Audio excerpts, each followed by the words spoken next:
বিএনপিকে উপেক্ষা করে বা তাদের আপত্তিকে উপেক্ষা করে স্থানীয় সরকার নির্বাচন করাটা এটা কোনোভাবেই উচিত না। রাজনীতিতে এটা একেবারে বড় ধরনের একটা বিভাজন বা বিভেদ তৈরি হবে। এটা অনেকে সন্দেহ করেন যে এর মধ্য দিয়ে নতুন যে রাজনৈতিক দল সে তার শক্তি বৃদ্ধি করতে চায়, সরকারের একটা সমর্থন থাকে স্থানীয় সরকার। এখন যারা প্রশাসনে আছে তারা মনে করে যে নতুন যে রাজনৈতিক দল আছে এটা হচ্ছে সরকারি দল।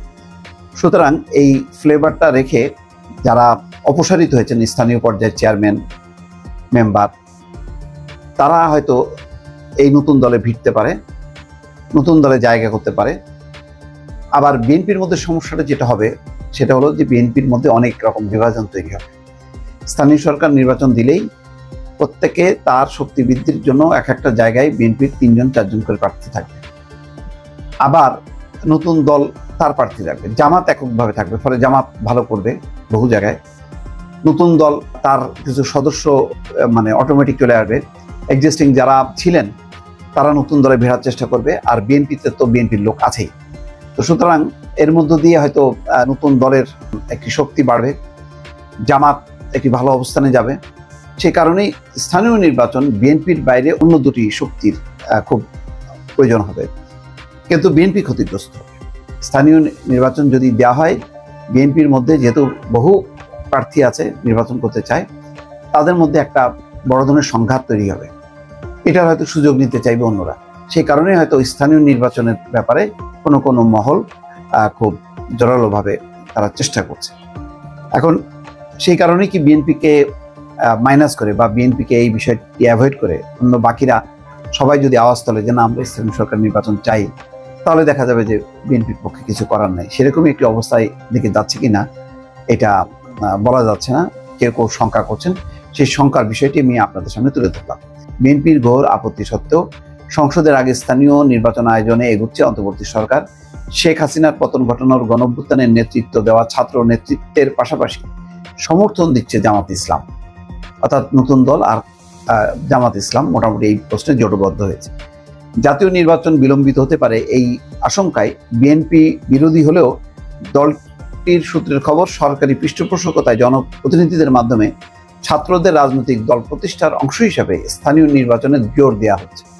অন্তর্বর্তী সরকারের অধীনে লেভেল প্লেইং ফিল্ড থাকবে কিনা যা চাইয়ে জামায়াত আগে স্থানীয় নির্বাচনের কথা বললেও দলটির নেতাদের ভাষ্য, নির্দলীয় পদ্ধতির স্থানীয় নির্বাচন ঘিরে তৃণমূলের ঐক্য ভেঙে গেলে বিএনপি দুর্বল হয়ে পড়বে।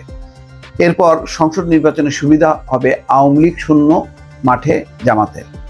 রাজনৈতিক সূত্রগুলো বলছে সংসদ নির্বাচনের আগে দলের জনভিত্তি তৈরিতে ছাত্র নেতৃত্ব প্রথমে স্থানীয় নির্বাচন চায়। এই জন্য তারা দাবি ও চাপ অব্যাহত রাখবে। বিএনপির কারণে নির্বাচন সম্ভব না হলে স্থানীয় সরকারের বিভিন্ন স্তরে রাজনৈতিক প্রশাসক বসানো হবে। এই লক্ষ্যে বিএনপি ও আমলাতন্ত্রের বাধা উপেক্ষা করে ছাত্র নেতৃত্বের রাজনৈতিক প্ল্যাটফর্ম জাতীয় নাগরিক কমিটির সদ্য সাবেক নেতারা ঢাকা উত্তর সিটি কর্পোরেশনের প্রশাসকের দায়িত্ব দিয়েছেন সরকারকে, অর্থাৎ তাদেরই একজন নেতাকে দায়িত্ব দিয়েছে উত্তর সিটির প্রশাসক হিসেবে। ঢাকা দক্ষিণে বিএনপির কোনো নেতাকে প্রশাসক পদে বসানোর প্রস্তাবে দলটি সাড়া না দেওয়ায় সেখানে দায়িত্ব দেওয়া হয়েছে সম্প্রতি 3টি পদোন্নতি পেয়ে অতিরিক্ত সচিব হওয়া শাহজাহান মিয়াকে। অন্তর্বর্তী সরকারের ছাত্রদের প্রতিনিধিত্ব করা উপদেষ্টা আসিফ মাহমুদ সজীব ভুইয়া মন্ত্রণালয়ের কর্মকর্তা, তিনি যাকে দেওয়া হয়েছে সেই মন্ত্রণালয়ের কর্মকর্তা। মঙ্গলবার আসিফ মাহমুদ বলছেন, সংসদ নির্বাচনের রোডম্যাপ নিয়ে আলোচনা উঠলে আগে স্থানীয় নির্বাচন আসে, এই নিয়ে নীতিগত সিদ্ধান্ত হয়েছে। সব পক্ষের সঙ্গে আলোচনা করে চূড়ান্ত সিদ্ধান্ত নেওয়া হবে। একই দিন নির্বাচন কমিশনার আবুল ফজল মোহাম্মদ সানাউল্লাহ জানান, আগামী ডিসেম্বরে সংসদ নির্বাচন আয়োজনের প্রস্তুতি নিচ্ছেন তারা। এর বাইরে অন্য নির্বাচনের প্রস্তুতি নেই। তবে সরকার চাইলে জাতীয় নির্বাচনের আগে স্থানীয় সরকার নির্বাচন আয়োজন করবে নির্বাচন কমিশন। এই হচ্ছে একটা বক্তব্য।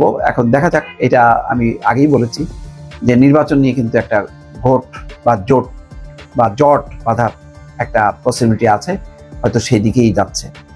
আগামী 2-3 দিনের মধ্যে বিষয়টি আরো পরিষ্কার হবে। কাল থেকে আনুষ্ঠানিক যখন জাতীয় ঐক্যমত্যের কমিশনের সঙ্গে বৈঠক করবে বিএনপি, তখনই বোঝা যাবে আসলে পরিস্থিতি কোন দিকে যাচ্ছে। ভালো থাকবেন, আল্লাহ হাফেজ। Subscribe to my channel.